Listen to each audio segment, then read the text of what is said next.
इसाइयाह का ग्रंथ अध्याय 43। इज़राइल के उद्धार का संदेश। याकूब जिसने तुम्हारी सृष्टि की है, इज़राइल जिसने तुमको गढ़ा है, वही प्रभु अब कहता है, नहीं डरो, मैंने तुम्हारा उद्धार किया है, मैंने तुमको अपनी प्रजा के रूप में अपनाया है। यदि तुम समुद्र पार करोगे तो मैं तुम्हारे साथ होऊंगा, जलधाराएं तुम्हें बहाकर नहीं ले जाएंगी। यदि तुम आग पार करोगे तो तुम नहीं जलोगे, ज्वालाएं तुमको भस्म नहीं करेंगी, क्योंकि मैं प्रभु तुम्हारा ईश्वर हूँ। मैं इज़राइल का परम पावन उद्धारक हूँ।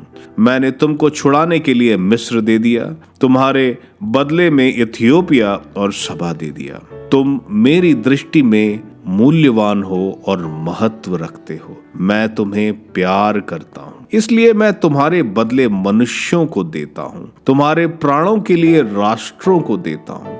नहीं डरो, मैं तुम्हारे साथ हूँ। मैं पूर्व से तुम्हारे वंशजों को लौटाऊंगा, मैं पश्चिम से तुम लोगों को एकत्र करूंगा। मैं उत्तर से कहूंगा उन्हें छोड़ दो, और दक्षिण से उन्हें मत रोको। मेरे पुत्रों को दूर दूर से ला दो, और मेरी पुत्रियों को पृथ्वी के कोने कोने से, उन सब को जो मेरे कहलाते हैं, जिनकी सृष्टि मैंने अपनी महिमा के लिए की, जिन्हें मैंने गढ़ा और बनाया है। प्रभु ही ईश्वर हैं। उन लोगों को सामने ले आओ जो आंख रहते अंधे हैं, जो कान होते बहरे हैं। सारे राष्ट्र इकट्ठे हों, सब जातियां मिल जाएं। उनमें एक राष्ट्र ऐसा है जिसने इस बात की भविष्यवाणी की थी, जिसने पहले की घटनाओं का संकेत किया था। वे अपनी बातें प्रमाणित करने के लिए साक्षियों को ले आए,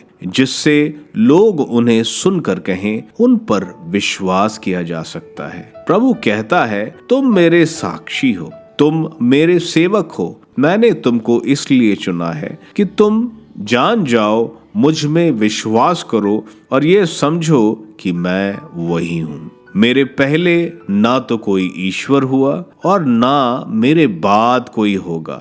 मैं ही प्रभु हूँ, मेरे सिवा कोई उद्धारक नहीं। मैंने मुक्ति विधान की घोषणा की और उसे पूरा किया। मैंने भविष्यवाणी की, तुम्हारे किसी पराये देवता ने नहीं। प्रभु कहता है, तुम मेरे साक्षी हो और मैं तुम्हारा ईश्वर हूँ। मैं आज भी वही हूँ, मेरे हाथ से छुड़ाने वाला कोई नहीं। मैंने जो किया उसे कोई व्यर्थ नहीं कर सकता। बाबुल का विनाश। प्रभु इज़राइल का परम पावन उद्धारक यह कहता है, मैं तुम्हारे कारण बाबुल पर सेना भेजता हूँ। उसकी सब अर्गलाएं तोड़ी जाएंगी, वहां के निवासी रोएंगे और विलाप करेंगे। मैं तुम्हारा परम पावन प्रभु हूँ, इज़राइल का सृष्टिकर्ता और तुम्हारा राजा। नया निर्गमन।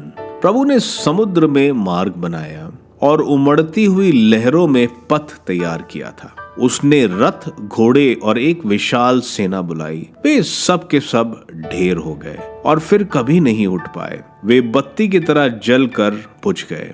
वही प्रभु कहता है, पिछली बातें भुला दो, पुरानी बातें जाने दो। देखो, मैं एक नया कार्य करने जा रहा हूँ, वह प्रारंभ हो चुका है। क्या तुम उसे नहीं देखते? मैं मरुभूमि में मार्ग बनाऊंगा और उजाड़ प्रदेश में पथ तैयार करूंगा। जंगली जानवर, गीदड़ और शुतुरमुर्ग मुझे धन्य कहेंगे, क्योंकि मैं अपनी प्रजा की प्यास बुझाने के लिए मरुभूमि में जल का प्रबंध करूंगा और उजाड़ प्रदेश में नदियां बहाऊंगा। मैंने यह प्रजा अपने लिए बनाई है, यह मेरा स्तुतिगान करेगी। इज़राइल की कृतज्ञता। याकूब, तुमने मेरा नाम नहीं लिया।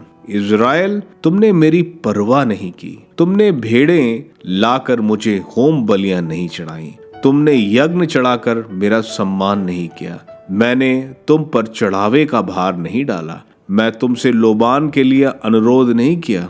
तुमने अपने खर्च से मुझे सुगंधित द्रव्य नहीं चढ़ाया। तुमने अपनी बलि पशुओं से मुझे तृप्त नहीं किया, किंतु तुमने अपने पापों का बोझ मुझ पर डाला और अपने अपराधों से मुझे खिंचाया। मैं वही हूँ जो अपने नाम के कारण तुम्हारे सब अपराध धो डालता है। मैं तुम्हारे पाप फिर याद नहीं करता, अपना पक्ष प्रस्तुत करो। मैं तुम्हारे पाप फिर याद नहीं करता, अपना पक्ष प्रस्तुत करो। हम उस पर विचार करें, निर्दोष होने के प्रमाण प्रस्तुत करो। तुम्हारे मूल पुरुष ने पाप किया, तुम्हारे नेताओं ने मेरे विरुद्ध विद्रोह किया, इसलिए मैंने मंदिर के अध्यक्षों को अपवित्र किया। मैंने याकूब का विनाश किया और इज़राइल को अपमानित होने दिया।